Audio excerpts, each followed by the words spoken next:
ইসলামী আন্দোলন বাংলাদেশ কাফরুল থানা শাখা কর্তৃক আয়োজিত আজকের এই গণসমাবেশের মহতারাম সভাপতি, বিশেষ অতিথি ইসলামী আন্দোলন বাংলাদেশের সাংগ্রামিক যুগ্ম মহাসচিব ইঞ্জিনিয়ার আশরাফুল আলম, আরও উপস্থিত রয়েছেন সহকারী মহাসচিব জনাব আফতাবউদ্দিন সাহেব, নগর নেতৃবৃন্দ,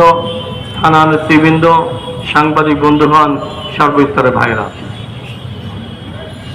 আপনারা জানেন এদেশের মানুষ বড় হতাশ হয়ে গিয়েছিল। এমনই বলা বলি হতো যে এই সরকারকে নামানো সম্ভব হবে না, কিন্তু মাজলুম জনতার আহাজারি চোখের পানি,